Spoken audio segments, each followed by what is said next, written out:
বদরের রজনীতে আমরা দেখেছি ওমা মিন্না ইনসানুন ইল্লা নাইমুন, আমাদের প্রত্যেকেই ঘুমের মধ্যে ছিল, ইল্লা রাসূলুল্লাহ সাল্লাল্লাহু আলাইহি ওয়াসাল্লাম, শুধু রাসূল ছাড়া আর বাকি সবাই ঘুমের মধ্যে ছিল। ইউসাল্লি ওয়া ইয়াদউ হাত্তা আসবাহা, সকাল হওয়া পর্যন্ত তিনি সালাত আদায় করেছেন, সকাল হওয়া পর্যন্ত তিনি আল্লাহর কাছে প্রার্থনা করেছেন। কারণ এই বদরের জিহাদের ময়দানে এই জয় আসবে কিসের মাধ্যমে? সালাতের মাধ্যমে। সালাতের প্রয়োজনীয়তা, কোরআন এবং সুন্নাহর মধ্যে সালাত সম্পর্কে যে নির্দেশনা এবং আলোচনা এসেছে, যদি সারা জীবন আলোচনা করা হয় সালাত নিয়ে, এই আলোচনা শেষ হবে না। তো সেই ধারাবাহিকতায় আজকেও আমরা সালাতের উপর কিছু বিষয় আলোচনা করব, এটা শুধু স্মরণ করিয়ে দেওয়ার জন্য। যেহেতু আমরা মুমিন, যেহেতু আমরা মুসলিম, যেহেতু আল্লাহ তাআলা আমাদেরকে যে দায়িত্ব দিয়ে প্রেরণ করেছেন, আমরা সকলেই সেই দায়িত্ব জানি এবং বুঝি। তো সেজন্য আল্লাহ তাআলা বলেছেন ওয়াযাক্কির ফাইন্না যিকরা তানফাউল মুমিনিন, মুমিনদেরকে শিক্ষা দেওয়া দায়িত্ব নয়, মুমিনদেরকে জাস্ট একটু স্মরণ করিয়ে দেওয়াটা হচ্ছে দায়িত্ব। তাহলে মুমিনরা অটোমেটিকলি নিজেরাই সেই কাজে লেগে যাবে। তো সেই উদ্দেশ্যেই এই আলোচনা, যে মুমিনদেরকে স্মরণ করিয়ে দেওয়া হচ্ছে।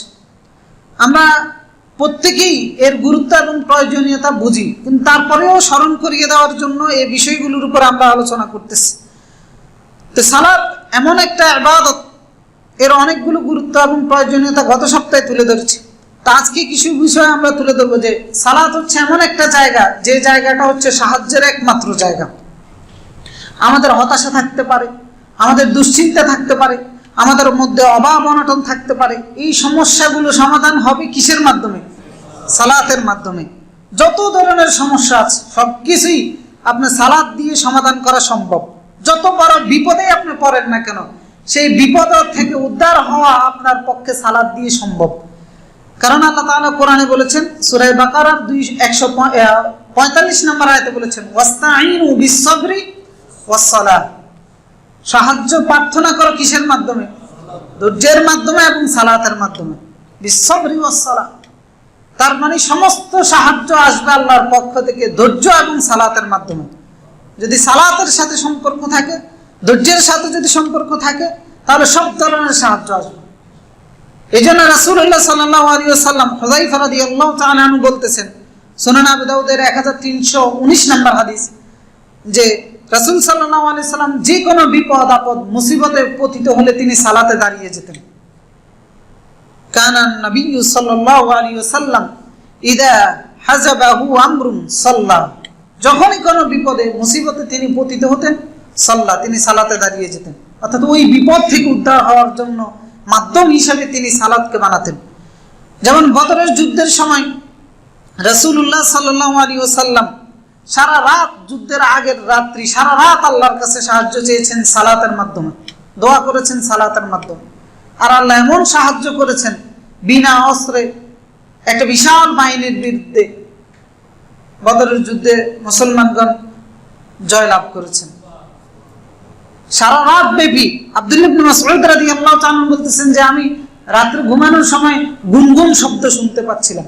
পরে গিয়ে দেখেন যে রাসূল সাল্লাল্লাহু আলাইহি সাল্লাম গুনগুন করে আল্লাহর কাছে সাহায্য কামনা করতেছেন, বলতেছেন আল্লাহুম্মা ইন্নী আনশুদুকা ওয়া ওয়া'দুকা, আমি আপনার সাহায্যের সন্ধানী, আমি আপনার প্রতিশ্রুতির জন্য অপেক্ষা করতেছি।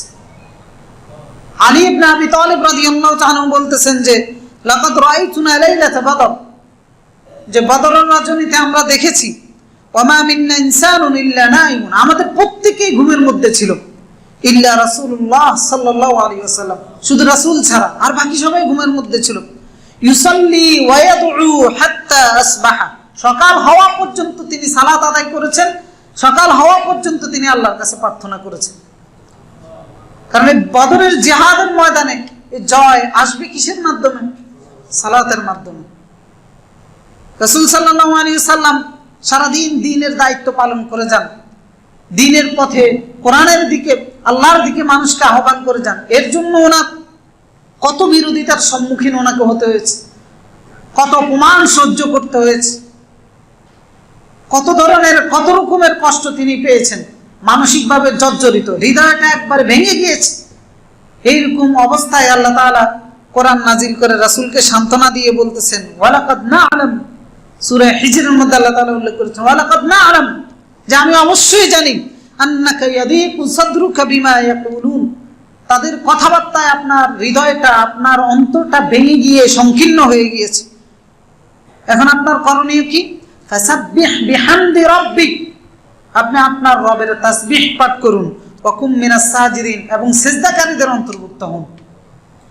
ওয়া'বুদ রাব্বাকা হাত্তা ইয়াতিয়াকাল ইয়াকিন, ইয়াকিন আসা পর্যন্ত, মৃত্যু আসা পর্যন্ত আপনার রবের গোলামি করে যান, ইবাদত করে যান।